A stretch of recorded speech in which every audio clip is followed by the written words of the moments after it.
আসসালামু আলাইকুম। প্রিয় দর্শক, দুদিন আগে আপনারা দেখেছিলেন যে হিউম্যান রাইটস ওয়াচ তারা একটা প্রতিবেদন দিয়েছিল বাংলাদেশের মানবাধিকার পরিস্থিতি সম্পর্কে, এবং সেখানে তারা বলেছিল যে সন্ত্রাস দমন আইনের মাধ্যমে এই সরকার যেভাবে বিভিন্ন রাজনৈতিক দলকে নানাভাবে নিপীড়ন করছে, রাজনৈতিক নেতৃবৃন্দকে নিপীড়ন করছে, তারা সমালোচনা করেছিল। এবং রাজনৈতিক দল যারা নাকি সরকারের নিপীড়নের শিকার হচ্ছে বলে হিউম্যান রাইটস ওয়াচ বলেছিল, তাদের মধ্যে মূলত রাজনৈতিক দল হলো আওয়ামী লীগ। আওয়ামী লীগ সম্পর্কে তারা বলেছিল যে আওয়ামী লীগকে স্পেস দেওয়া উচিত। এবং সেই তাদের লেখাটা, তাদের সেই প্রতিবেদনটা শেষ হয়েছিল এভাবে যে হিউম্যান রাইটস ওয়াচের যে এশিয়া অঞ্চলের উপপরিচালক মীনাক্ষী গাঙ্গুলির একটা বক্তব্য দ্বারা, সেই বক্তব্যটা নিয়ে অনেক কথা বলেছেন। আমিও এর আগে কয়েকদিন আগে এটা নিয়ে আলোচনা করেছিলাম, এবং উনি কী বলেছিলেন সেটা আমি বাংলায় অনুবাদ করে বলেছিলাম। সেটা নিয়ে নানা রকম মানে আপনার বিতর্ক ঠিক বলবো না, অনেকে সন্দেহ পোষণ করেছিলেন যে আসলেই কি ইংরেজিতে উনি তাই বলেছিলেন। তো আমি ওটুকু ইংরেজিটা একটু পড়ে শোনাই আপনাদেরকে। তিনি বলেছিলেন যে the interim government should instead focus on creating conditions for safe and participatory elections. মানে মূল কথা হলো যে অন্তর্বর্তীকালীন সরকারের এই সমস্ত টর্চার যেগুলো আছে, এগুলো এই যে এন্টি টেররিজম ল এটসেট্রা, এগুলো না করে বরং তাদের অধিকতর মনোযোগ দেওয়া উচিত কিসে, একটা নিরাপদ ও অংশগ্রহণমূলক নির্বাচনের পরিবেশ তৈরি করার জন্য। মাথায় রাখবেন, পার্টিসিপেটরি ইলেকশন, এই কথাটা কিন্তু ওনারা বলেছিলেন। এখন পার্টিসিপেটরি ইলেকশন আপনি কীভাবে করবেন যদি যেই নির্বাচনে আওয়ামী লীগ ইলেকশন করতে পারবে না? এটা এখন মোটামুটি বোঝাই যাচ্ছে তারা আওয়ামী লীগকে নির্বাচন করতে দেবে না, না আওয়ামী লীগকে নির্বাচনের বাইরে রাখবে। মানে ব্যালটে পেপার আপনি যখন ভোট দিতে যাবেন সেখানে নৌকা মার্কার কোনো প্রতীক থাকবে না। এবং আজকে আমি যেটা দেখলাম যে জাতীয় পার্টির একটা সমাবেশ ছিল, সেটাকেও কিন্তু পুলিশ ভেঙে দিয়েছে। কাজে আমার সন্দেহ হচ্ছে যে লাঙ্গল মার্কাও হয়তো থাকবে না। তো নৌকা মার্কা থাকবে না, লাঙ্গল মার্কা থাকবে না, তারপর আপনি একটা ইতিহাসের সর্বশ্রেষ্ঠ নির্বাচন করে ফেলবেন। সেই নির্বাচন কিভাবে পার্টিসিপেটরি হবে এটা বলা বড় কঠিন।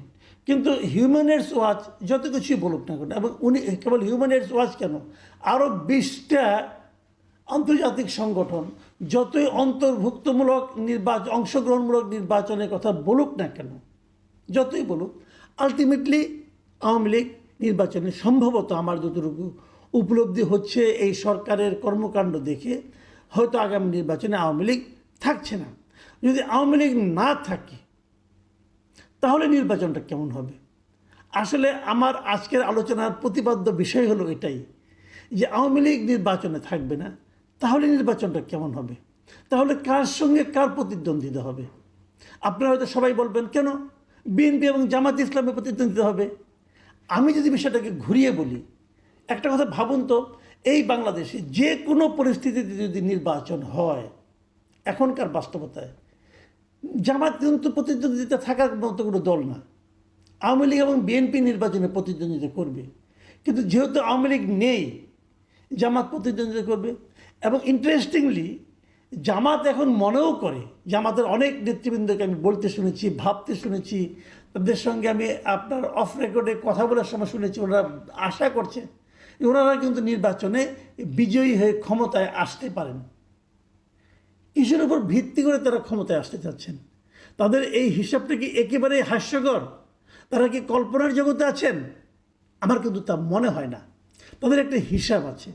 সেই হিসাবটা কি, আমি সেই কথাটাই বলতে চাচ্ছি।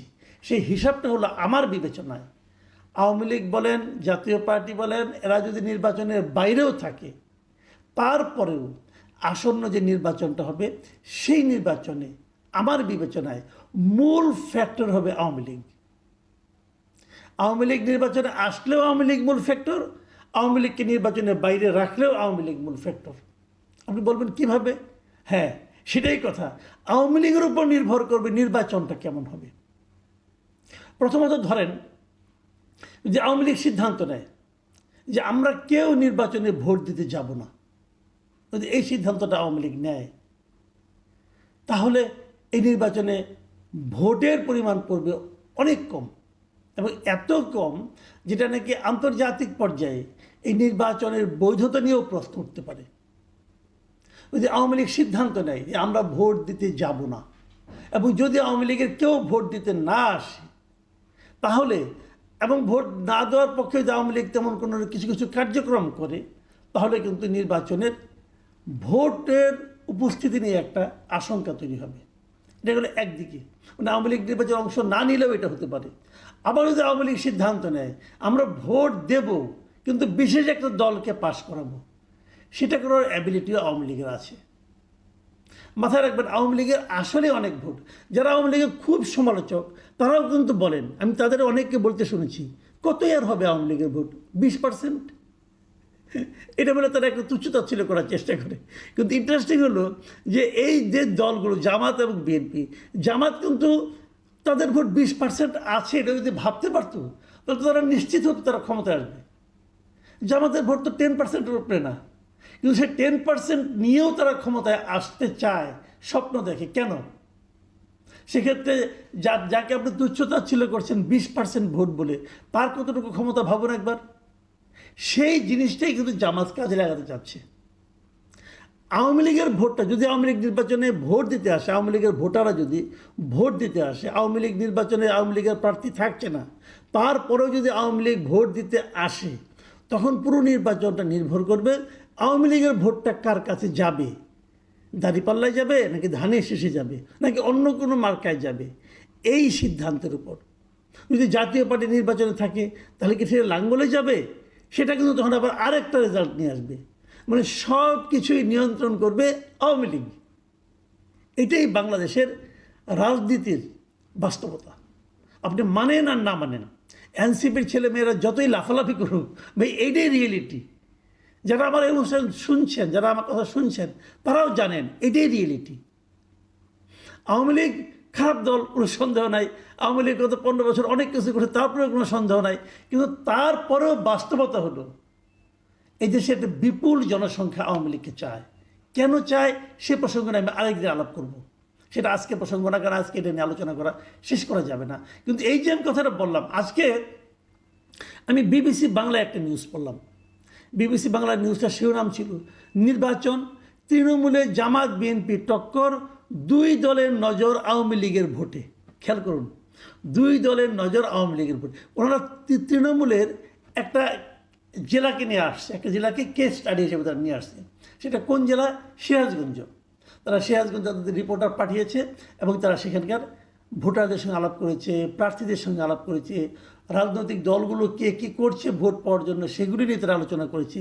এবং সেখানে তারা বলেছে যে এখানে 6টি আসন আছে এবং সবগুলিতেই বিএনপি বলেছে তারা জিতবে, জামাত বলেছে তারা জিতবে। এখন দুইজনের ব্যাখ্যা দুই ধরনের, কিন্তু দুইজনের কথাতেই তারা এটা প্রকাশ করেছে যে তারা আশা করছে যে আওয়ামী লীগের ভোটগুলো তারা পাবে। দেখুন কি নিয়তি! একটা দল যাদের একটা বড় সংখ্যক ভোট আছে, তাদের ভোট নিয়ে তারা টানাটানি করছে, আর সেই দলটাকে নির্বাচনে আসতে দিচ্ছে না। সেই দলটা আসলে নির্বাচন অপবিত্র হয়ে যাবে, কিন্তু সেই দলের ভোটগুলি পেলে আর কেউ অপবিত্র হবে না।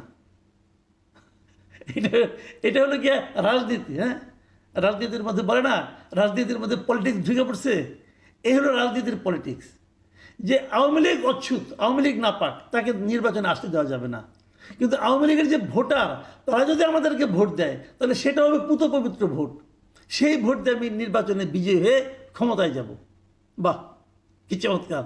শুনেন, দুই দলের ওরা আলাপ করেছিল। আমি দুজনের বক্তব্য আপনাদের একটু পড়ে শোনাই। সিরাজগঞ্জ জেলার বিএনপির যে সহসভাপতি আছে অমর কৃষ্ণ দাস, তিনি বিবিসিকে বলেছেন যে গণতন্ত্রের প্রয়োজনেই আওয়ামী লীগের সাধারণ ভোটাররা বিএনপিকে সাপোর্ট করবে। মানে গণতন্ত্র, বিএনপিকে সাপোর্ট করলে গণতন্ত্রের যে প্রয়োজনীয়তা সেটা মিটবে। কীভাবে মিটবে ওটা উনি ব্যাখ্যা করেছেন। উনি বলেছেন বিএনপি একটা গণতান্ত্রিক দল, যারা রাষ্ট্রীয় ক্ষমতায় গেলে দেশে পূর্ণ গণতন্ত্র প্রতিষ্ঠিত হবে। পূর্ণ গণতন্ত্র প্রতিষ্ঠিত হলে সকল দল রাজনীতি করার সুযোগ পাবে। সেক্ষেত্রে বিএনপিকে ভোট দেওয়ার সম্ভাবনা হচ্ছে সবচেয়ে বেশি। মানে একটা টোপ দিচ্ছে যে তোমরা বিএনপিকে ভোট দাও, বিএনপিকে যদি ভোট দাও তাহলে তোমাদের উপরে যে নিষেধাজ্ঞা আছে এটা উঠে যাবে, তোমরা রাজনীতি করার সুযোগ পাবে। ঠিক আছে, একই রকম টোপ কিন্তু জামাতেরও আছে। আওয়ামী লীগ যখন প্রশ্ন করে এই যে টোপ দিচ্ছ, আমি নির্বাচন করার সুযোগ পাবো, রাজনীতি করার সুযোগ পাবো, তো এখন তুমি দিচ্ছ না কেন? এখন যখন আমাকে নিষিদ্ধ করা হলো, স্থগিত করা হলো, তখন তুমি বাধা দিলে না কেন? পরে তুমি আমাকে দিবা? বাহ, কি দারুণ কথা। হ্যাঁ, আবার দেখেন জামাতে ইসলাম কি বলতেছে, জামাতে ইসলামের নেতারা এখানে নিয়ে আসছে নিরাপত্তার ইস্যুটাকে, মানে আওয়ামী লীগকে তারা নিরাপত্তা দেবে এটা বলতেছে। আওয়ামী লীগকে বিপদে কিন্তু তারাই ফেলাইছে, বিপদে ফালাইয়া বলে যে তোমাদেরকে আমরা নিরাপত্তা দেবো। শুনেন, উনি এই জামাত ইসলামের ওখানকার যে উল্লাপাড়া উপজেলা, সেখানকার আমির কি বলেছেন, তিনি বলেছেন কিছু সংখ্যক আওয়ামী লীগের সাধারণ সমর্থক হয়তো ভোট দেওয়া থেকে বিরত থাকতে পারে, কিন্তু অধিকাংশ লোক ভোটটা তাদেরকে দেবে যাদের কাছে তারা নিরাপদ। 5ই আগস্টের পরে তাদের এরকম অনেকে বিভিন্ন হ্যারাসমেন্টের শিকার হয়েছে, তবে সেটা জামাতের মাধ্যমে হয়নি। ফলে আওয়ামী লীগের সাধারণ ভোটারদের সমর্থন আমরাই পাবো বলে আশা করি। তাহলে আওয়ামী লীগের উপর ভরসা জামাতও করতেছে, আবার আওয়ামী লীগের উপর ভরসা বিএনপিও করতেছে। আবার নির্বাচন কমিশন